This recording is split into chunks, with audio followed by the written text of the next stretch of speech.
নমস্কার বন্ধুরা, এই চ্যানেলে আরেকটি পর্বে তোমাদের সবাইকে স্বাগতম। তো বন্ধুরা, তোমরা কেমন আছো? আশা করি দেশ কিংবা দেশের বাইরে যে যেখান থেকে আমার এই ভিডিওটা দেখছো তারা সবাই ভালো আছো এবং সুস্থ আছো। তো বন্ধুরা, প্রতিদিনের কাজগুলো আমাদের মহিলাদেরই কিন্তু একা হাতে নিজে হাতে করতে হয়। তো আমরা যদি কিছু টিপস ফলো করে কাজগুলো করি তাহলে কিন্তু নিজেদের জন্য কিছুটা সময় বের করতে পারি এবং সংসারে কিছুটা আয়ও হয়। তো তারই কিছু জানা অজানা টিপস নিয়ে চলে এসেছি এবং সাথে নিয়ে এসেছি নতুন একটি ধাঁধা। তো চলো বন্ধুরা, দেরি না করে টিপসগুলো দেখে ফেলি এবং ধাঁধার উত্তরটি যদি জানা থাকে তাহলে অবশ্যই কমেন্ট করে জানিয়ে দিও।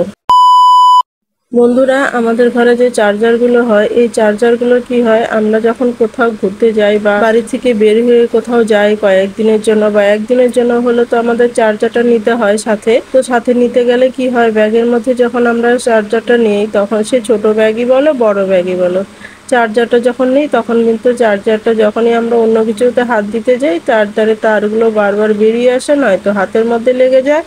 তো একদম ছড়িয়ে ছিটিয়ে থাকে, একদমই কিন্তু আমাদের ভালো লাগে না তখন।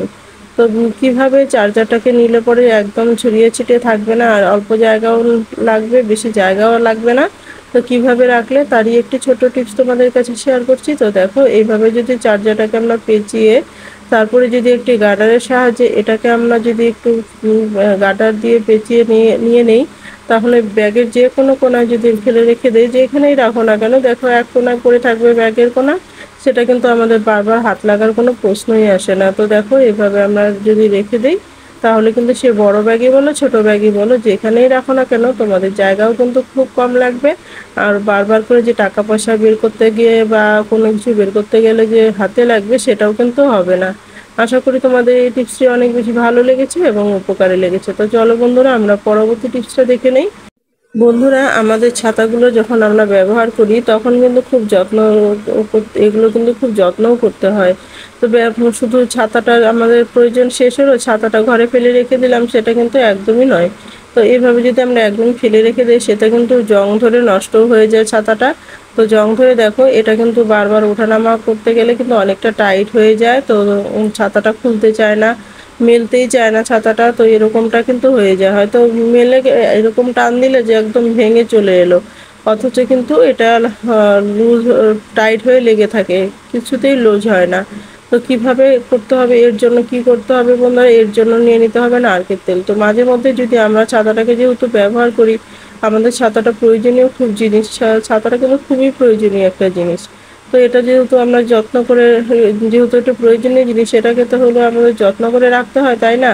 তো এটার মধ্যে যদি আমরা মাঝে মধ্যে এরকম করে তেল দিয়ে রেখে দিই, যে এই যে জয়েন্টগুলো রয়েছে সেই জয়েন্টে আমরা একটু তেল দিয়ে নারকেল তেল দিয়ে রেখে দেই, তাহলে কিন্তু নারকেল তেল দিয়ে তারপরে যদি একটু বারবার করে ওঠানামা করে তারপরে এটা রেখে দেই তাহলে কিন্তু আমাদের ছাতাটা যত্নও থাকবে আর ছাতাটা কিন্তু নষ্টও হবে না। একটা ছাতা কিন্তু তোমরা দীর্ঘদিন ব্যবহার করতে পারবে, একদমই নষ্ট হবে না আর জংও ধরবে না। জং ধরলেও কিন্তু সেটা নারকেল তেল দেওয়ার জন্য কিন্তু সেটা ছেড়ে যাবে। নারকেল তেল দিয়ে যখন তোমরা এটা বারবার করে ছাতাটা খুলবে আবার বন্ধ করবে, এরকমটা করবে না, তখন কিন্তু জংটাকে একদমই ছেড়ে যাবে, তো নষ্ট কিন্তু একদমই ছাতাটা আর হবে না। তো তোমাদের কাছে টিপসটি কেমন লেগেছে বন্ধুরা? যদি ভালো লেগে থাকে তাহলে একটা লাইক করে দিও আর বন্ধু বান্ধবদের কাছে শেয়ার করতে একদমই ভুলো না কিন্তু বন্ধুরা। তো দেখো, এইভাবে করলে ছাতা কিন্তু আমাদের একদমই আর নষ্ট হবে না। তো চলো বন্ধুরা, আমরা তাহলে পরবর্তী টিপসটা দেখে নেই। বন্ধুরা, আমি এখানে নিয়ে নিলাম একটি ছোট বাটি, তারপর নিয়ে নিলাম বেকিং পাউডার। বেকিং পাউডার নিয়েছি, বেকিং সোডা আর কি, বেকিং সোডা এটা নিয়ে নিচ্ছি। তো বেকিং সোডা নেওয়ার পর এখানে আমি নিয়ে দিচ্ছি তেজপাতা। তো তেজপাতাগুলোকে ছোট ছোট, একদম ছোট ছোট টুকরো করে কেটে বা ছোট ছোট টুকরো করে হাত দিয়ে তোমরা করতে পারো, আমি যেমন হাত দিয়ে করছি তোমরাও হাত দিয়ে করতে পারো, এমনকি চাইলে কেচি দিয়েও করতে পারো। টুকরো টুকরো করে নিয়ে তারপরে এটি দিয়ে দিবে কর্পূর। একটা কর্পূর তোমরা যদি এখানে গুঁড়ো করে দিয়ে দাও তাহলেই কিন্তু হয়ে যাবে।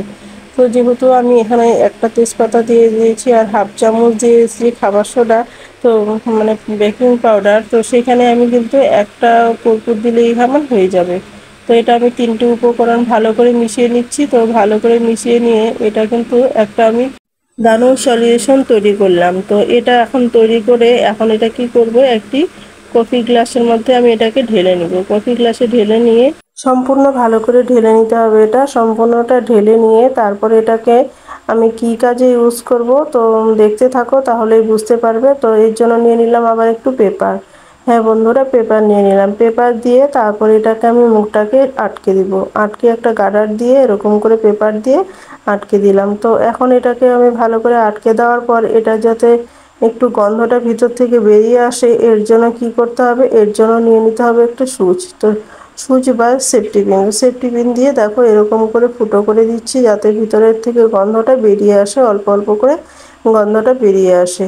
তো দেখো এভাবে কিন্তু আমি এটাকে ফুটো করে দিলাম। তো কি কাজে ইউজ করবো বন্ধুরা, চলো দেখে নেই।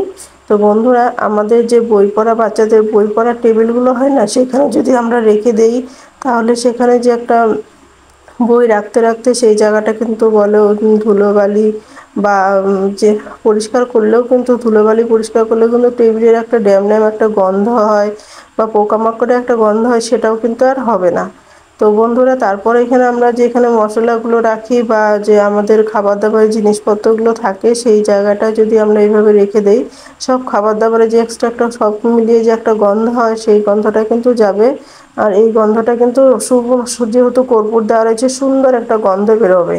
তো এখানে দেখো আমরা এখানে জামা কাপড়ের এখানেও রাখতে পারি, জামার এখান থেকেও আমরা একটা সুন্দর গন্ধ পেতে পারি এটার সাহায্যে। তো তোমাদের কাছে কেমন লেগেছে বন্ধুরা, ভালো লাগলে একটা লাইক করে দিও। তো চলো বন্ধুরা, আমরা পরবর্তী টিপসটা দেখে নিই। তো বন্ধুরা, আমি নিয়ে নিলাম এখানে একটু নারকেল তেল, সামান্য 1 ফোঁটা নারকেল তেল নিয়ে নিচ্ছি। আর সামান্য 1 ফোঁটা নিয়ে নিব কলগেট। হ্যাঁ বন্ধুরা, সামান্য পরিমাণ লাগবে, বেশি কিন্তু লাগবেই না। দেখো আমি চামচের পেছন দিকটাতে অল্প সামান্য পরিমাণ অল্প করে লাগিয়ে নিচ্ছি। এখানে কিন্তু যেই কাজটা আমি করব সেই কাজের জন্য কিন্তু খুব সামান্য হলেই কিন্তু হয়ে যাবে, এক্সট্রা করে বেশি যে আমাদের খরচা হবে সেটা কিন্তু একদমই না। তো এটা আমরা কী কাজে ইউজ করবো বন্ধুরা, তো দেখো দুটোকে আমি ভালো করে মিশিয়ে নিচ্ছি। ভালো করে মিশিয়ে নিয়ে তারপরে আমরা এটা কী কাজে ইউজ করবো বন্ধুরা, আমাদের এই তো এখন কিন্তু প্রচণ্ড মশার উৎপাত। আর মশা যখন যেখানে কামড় দেয় সেখানে লাল হয়ে যায়, চুলকাতেই থাকে, সেটা কিন্তু লাল হয়ে যায়, পরে আস্তে আস্তে কী হয়ে যায়, সেই জায়গাটা কালো হয়ে যায়। তো সেই জায়গাটা যদি এরকম করে আমরা একটু লাগিয়ে দেই তাহলে কিন্তু আমাদের সেই জায়গাটা লালও হবে না আর কিন্তু কালোও হবে না। তো বাচ্চাদের, বিশেষ করে বাচ্চাদের তো খুবই এরকম হয়ে যায়, লাল হয়ে যায়, তারপরে আস্তে আস্তে সেই জায়গাটা কালো হয়ে যায় আর চুলকাতেই থাকে। তো বাচ্চারা তো বলতেও পারে না, খুব অসুবিধা হয়। তো এইভাবে যদি আমরা লাগিয়ে দিই তাহলে কিন্তু আমাদের সেই জায়গাটা কিন্তু চুলকানো একদম বন্ধ হয়ে যাবে আর লালও হবে না বা কালোও হবে না। আশা করি তোমাদের এই টিপসটি অনেক বেশি ভালো লেগেছে এবং অনেক বেশি কাজে লেগেছে। তো চলো বন্ধুরা, তাহলে আমরা পরবর্তী টিপসটা দেখে নিই। বন্ধুরা, আমাদের ঘরে যে এরকম ধরনের চিরুনিগুলো হয় যে দাগ পুরনো হয়ে যায় বা নষ্ট হয়ে যায়, ভেঙে যায়, দাঁতগুলো যে আছে সেগুলো ভেঙে যায়, ভেঙে যাওয়ার পর কী করি, আমরা সেগুলোকে ফেলে দিই। তো বন্ধুরা, ফেলে না দিয়ে তো আমরা এই চিরুনিগুলোকে যদি এরকম করে একটা যে কোনো একটা লাঠির সাহায্যে, দেখো লাঠিটাকে একটু আমি 2 টুকরো করে নিয়েছি মাথাটাকে, সেই মাথা 2 টুকরো করে চিরুনিটাকে ঢুকিয়ে নিয়েছি। ঢুকিয়ে নিয়ে তারপর আমি এই মাথাটার মধ্যে একটা গার্ডার লাগিয়ে দিব যাতে চিরুনিটা খুলে না যায়। তো যাতে খুলে না যায়, তো এরকম করে গার্ডারটা লাগিয়ে নিলে আর চিরুনিটা খুলবেও না, নড়বেও না। তো এইভাবে করলে কিন্তু আমাদের চিরুনিটা খুব মজবুতভাবে লেগে থাকবে। তো তারপরে কি করব বন্ধুরা, তারপরে নিয়ে নিব একটা প্যান্ট বা গেঞ্জি, তোমরা যে কোনো টাওয়াল, যে কোনো কিছু তোমরা এখানে ইউজ করতে পারো। তো দেখো এইভাবে আমি করে নিলাম, করে নিয়ে তারপরে এটার মধ্যে এটা লাগিয়ে দিলাম। এটা লাগিয়ে দিয়ে তো ওয়াইপারের মধ্যে কিন্তু আমি এটা একটা তৈরি করে নিলাম। তো দেখো এখানে এখন একটা দিয়ে দিব কি বন্ধুরা, এখানে আমি দিয়ে দিব একটি কলমের ঢাকনা। হ্যাঁ বন্ধুরা, কলমের ঢাকনা দিয়ে কিন্তু খুব সুন্দরভাবে এটা কিন্তু আমাদেরকে আটকে দেবে।